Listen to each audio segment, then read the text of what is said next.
Hello students. So in today's video I am going to explain chapter 15 Going Green Reduce Waste. लेकिन chapter समझाने से पहले मैं आपको रिमाइंड करा देती हूँ, जैसे कि आप अवेयर हैं कि आपके एनुअल टर्म में 3 चैप्टर्स थे, chapter 13, chapter 10 and chapter 15। Chapter 10 और 13 का बुक वर्क और नोटबुक वर्क दोनों आएगा, लेकिन चैप्टर 15 में सिर्फ हमें रीडिंग करनी है, सिर्फ एक्सप्लेनेशन समझनी है, क्योंकि इसका कोई भी बुक वर्क और कॉपी वर्क नहीं है। लेकिन विद इन द चैप्टर कुछ एग्जाम्पल्स के लिए जगह छोड़ी हुई है, आपके बुक्स में ब्लैंक स्पेस होगा, आपको वो फिल करना है और इसमें से क्वेश्चंस आपके एग्ज़ाम में आएंगे। ठीक है, जैसे जैसे वो क्वेश्चन चैप्टर के बीच में आएंगे मैं आपको समझाऊंगी। तो हम चैप्टर स्टार्ट करते हैं, हमारा chapter 15 going green reduce waste. ठीक है, यानी कि आपको चैप्टर के नाम से ही समझ में आ रहा है कि हमें कैसे इको फ्रेंडली तरीके से सब चीज़ों का यूज़ करना है और वेस्ट को रिड्यूस करना है। ठीक है, the earth provides for all our needs. जो अर्थ है वो हमारी सारी ज़रूरतों के लिए जो भी चीज़ें हमें ज़रूरी है वो प्रोवाइड करवाती है। The plants and animals gives us food. जो प्लांट्स और एनिमल्स है वो हमें क्या प्रोवाइड करवाते हैं? फूड, यानी कि खाना प्रोवाइड करवाते हैं। The soil gives us food, fibre, minerals etcetera. जो सॉइल है यानी कि जो मिट्टी है वो भी हमें क्या प्रोवाइड करवाती है? फूड, फाइबर, मिनरल्स और बहुत सारी चीज़ें। The water bodies gives us water. जो वाटर बॉडीज़ होती है यानी कि सी, लेक्स, पॉन्ड्स, ये सब चीज़ें हमें क्या प्रोवाइड करवाती है? वाटर प्रोवाइड करवाती है। We also use this water to produce electricity. और इस पानी का यूज़ हम बिजली बनाने में भी करते हैं, जैसे कि बहुत सारे हाइड्रो इलेक्ट्रिसिटी पावर प्लांट होते हैं जहाँ पर पानी को क्या है बहुत तेज़ी से छोड़ा जाता है और उस स्पीड वाटर की वजह से हम क्या बनाते हैं? इलेक्ट्रिसिटी, यानी कि बिजली बनाते हैं। ठीक है, we refine petroleum to get petrol and diesels to run our vehicles. और हम पेट्रोलियम से क्या प्राप्त करते हैं? पेट्रोल और डीजल प्राप्त करते हैं, जिसकी वजह से हम वाहनों को चलाते हैं। All these things that are freely available in nature for our use are called natural resources। ये सारी चीज़ें या वो सारी चीज़ें जो हमारे नेचर में, हमारी प्रकृति में हमें फ्रीली अवेलेबल है, हमारे लिए मौजूद है, उसे हम क्या बोलते हैं? Natural resources. However, we should neither overuse these resources nor waste them। हालांकि हमें इन्हें क्या नहीं करना चाहिए? हमें इनका ओवर यूज़ यानी कि इनको अति में इनका प्रयोग नहीं करना चाहिए और ना ही इनको वेस्ट करना चाहिए। ठीक है, हमारा अगला टॉपिक है waste. We produce a variety of wastage throughout the day. ठीक है, हम पूरे दिन जो काम करते हैं हम बहुत सारे वेस्ट प्रोडक्ट को हम क्या करते हैं? प्रोड्यूस करते हैं। कुछ काम किया, पेपर फाड़ा, फेंक दिया। ठीक है, कोई भी फूड जो है बाहर से मंगाया, खाया और उसका जो रैपर था वो फेंक दिया। तो इस तरीके से बहुत सारे जो वेस्ट है वो हम पूरे दिन में बाहर निकाल देते हैं। We eat a banana and throw the peel on the pavement. हम क्या करते हैं? हमने बनाना खाया है, केला खाया और उसका छिलका क्या है? फेंक दिया। We also throw ice sticks and cups, toffee wrappers, empty packets of chips out of the car window. मैंने जैसे कि अभी समझाया कि हम बहुत सारी चीज़ें खाते हैं, उनके जो रैपर है, आइस स्टिक्स है, कप्स है, उनको ऐसे ही फेंक देते हैं। All these unwanted items are examples of waste और गार्बेज। और ये सारी चीज़ किस चीज़ का एग्जाम्पल है? वेस्ट या गार्बेज, यानी कि कूड़े का एग्जाम्पल है। Waste such as paper is dry waste. लेकिन वो वेस्ट जैसे कि पेपर है, इसे हम क्या बोल सकते हैं? ड्राई वेस्ट, यानी कि सूखा कूड़ा। लेकिन वहीं पर fruit peels are wet waste. जो फ्रूट पील है यानी कि जो सब्जी के छिलके हैं या फलों के छिलके हैं वो क्या कहलाते हैं? वेट वेस्ट, यानी कि गीला कूड़ा कहलाते हैं।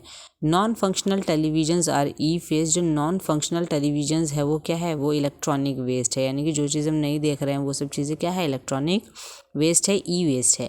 Paints are hazardous and poisonous waste.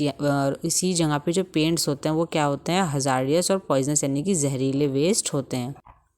हमारा अगला टॉपिक है biodegradable waste and non biodegradable waste. ठीक है, wastage such as rotten fruits, used paper etcetera that are obtained from nature rot easily and get mixed back into the soil. Such waste is called biodegradable waste। वह waste जो क्या है? जैसे कि rotten fruits यानी कि सड़े हुए फल हैं, यूज्ड पेपर है वो कागज़ जो हमने यूज़ कर लिया है, इस्तेमाल में ले लिया है, और वो सारी चीज़ें जो हमें प्रकृति से यानी कि नेचर से मिलती है, आसानी से रॉट यानी कि आसानी से सड़ जाती है और वापस मिट्टी में ही मिल जाती है। ऐसी चीज़ों को हम क्या बोलते हैं? बायोडिग्रेडेबल वेस्ट बोलते हैं। ठीक है, लेकिन Wastage of man-made products like plastic that do not rot and mix with the soil for thousands of years are called non-biodegradable waste। लेकिन वहीं पर वो सारा वेस्ट जो इंसान द्वारा बनाया गया है, जैसे कि प्लास्टिक, जो ना तो सड़ता है और ना ही वापस मिट्टी में मिलता है हज़ारों सालों तक, उसे हम क्या बोलते हैं? Non biodegradable waste. देखो अब इसके आगे क्या लिखा है, गिव 2 एग्जाम्पल्स ईच फॉर। मैंने इसके नीचे ब्लैक स्केच के अंडरलाइन भी की हुई है, ठीक है। यहाँ पे आपके पास कॉलम खाली है, बायोडिग्रेडेबल वेस्ट के आगे 2 कॉलम खाली है और नॉन बायोडिग्रेडेबल वेस्ट के आगे भी 2 कॉलम आपकी बुक्स में खाली होंगे। आपको ये फिल करना है, ठीक है। आपको 2 एग्जाम्पल बताने हैं कि बायोडिग्रेडेबल वेस्ट कौन सा होता है, यानी कि जो आसानी से सड़कर मिट्टी में वापस मिल जाता है। तो मैंने 2 एग्जाम्पल लिखे हैं, रॉटन फ्रूट्स एंड यूज्ड पेपर, सड़े हुए फल और जो पेपर इस्तेमाल हमने कर लिया है वो, ठीक है। ऐसे ही नॉन बायोडिग्रेडेबल वेस्ट में भी आप 2 एग्जाम्पल लिख देंगे, जैसे कि प्लास्टिक बैग, प्लास्टिक टॉयज़, ठीक है। ये आपको फिल करना है और इसी तरीके से आपके एग्ज़ाम में भी क्वेश्चन आ सकता है। आपसे पूछा जाएगा कि 2 एग्जाम्पल दीजिए सेम इसी तरीके से, और आपको वहाँ पर 2 एग्जाम्पल लिखने हैं, ठीक है। अगला टॉपिक है आपके पास द 3 R's, ठीक है। 3 R's, अब वो 3 R कौन कौन से हैं, ठीक है। Reuse means to use the waste for some other purpose, ठीक है। रीयूज़ का मीन्स क्या होता है कि हम किसी भी वेस्ट आइटम को किसी और काम के लिए इस्तेमाल कर ले, यानी कि अगर हमने कोई चीज़ को इस्तेमाल कर लिया है और उसका काम ख़त्म हो गया है तो हम उसी चीज़ को किसी और काम के लिए भी इस्तेमाल कर सकते हैं। Reduce means to use fewer disposable items so that we create less waste, ठीक है। रिड्यूस का मतलब होता है हमें ऐसे सामान का इस्तेमाल करना जो डिस्पोजेबल हो, यानी कि जैसे अगर हम फेंक भी दें तो वो कम से कम यूज़ में आए, यानी कि हमें कम से कम चीज़ों का इस्तेमाल करना चाहिए। Recycle means to process the waste items to make new product from them. Recycle का मतलब क्या होता है कि जो चीज़ें हमने इस्तेमाल कर ली, यानी कि जो चीज़ें अब हमारे लिए वेस्ट आइटम है, उसको हम नई चीज़ें बनाने में भी इस्तेमाल कर सकते हैं। तो 3 R कौन कौन से हो गए? पहला R हो गया हमारा रीयूज़, दूसरा R क्या है? रिड्यूस, और तीसरा R क्या है हमारे पास? रिसाइकल। तो what is the 3 R's? Reuse, reduce and recycle, ठीक है। अब देखो इसी के नीचे हमारे पास फिर से लिखा है गिव 2 एग्जाम्पल्स ईच फॉर, और इसके नीचे भी मैंने ब्लैक स्केच से अंडरलाइन किया हुआ है, ठीक है। एग्जाम में भी यही क्वेश्चन आएगा कि हमें 2 एग्जाम्पल बताने हैं, रीयूज़ के, रिड्यूस के और रिसाइकल के। मैंने ब्लू पेंसिल्स को फिल किया है, आप पेंसिल से अपने बुक में फिल करेंगे, ठीक है। रीयूज़ के 2 एग्जाम्पल क्या हो गए हैं? कंटेनर्स एंड प्लास्टिक बैग्स, ठीक है। हमें रीयूज़ कर सकते हैं किसे? जो खाली डिब्बे होते हैं हम उन्हें कोई और सामान रखने के लिए यूज़ कर सकते हैं। प्लास्टिक बैग्स को फेंकने की जगह हम उसमें घर में ही कुछ और सामान रख सकते हैं ताकि वो क्या है, बाहर ना जाए और ज़्यादा वेस्ट ना फैलाए। ऐसे ही रिड्यूस क्या कर सकते हैं? प्लास्टिक प्रोडक्ट, यानी कि हम प्लास्टिक से बनी चीज़ों का जो इस्तेमाल है वो कम कर सकते हैं, ठीक है। पेपर हालांकि बायोडिग्रेडेबल है, लेकिन हमें उसका भी यूज़ कम करना चाहिए, क्योंकि जैसे कि मैंने आपको इससे पहले चैप्टर में भी समझाया था, जो पेपर है वो लकड़ी से बनता है और ज़्यादा से ज़्यादा पेपर यूज़ करेंगे तो ज़्यादा से ज़्यादा लकड़ियों की कटाई होगी। तो उसको वहाँ रोकने के लिए हम क्या कर सकते हैं? हम पेपर का यूज़ भी कम कर सकते हैं। कम करने का मतलब हम ज़्यादा से ज़्यादा पेपर वेस्ट ना करने की सोचें, यानी कि हम पेपर को वेस्ट नहीं करना चाहिए, ठीक है। अगला है हमारे पास रिसाइकल। हम कौन सी चीज़ों को दोबारा रिसाइकल कर सकते हैं? जैसे कि कार्डबोर्ड, गत्ता, इसको रिसाइकल किया जा सकता है। एल्यूमिनियम कैंस को रिसाइकल किया जा सकता है। तो इसी तरीके से एग्ज़ाम में भी आपको इनके आंसर्स लिखने हैं और अपनी बुक में भी पेंसिल से इसको फिल करना है, ठीक है। अगला टॉपिक क्या है हमारे पास? कॉम्पोस्टिंग।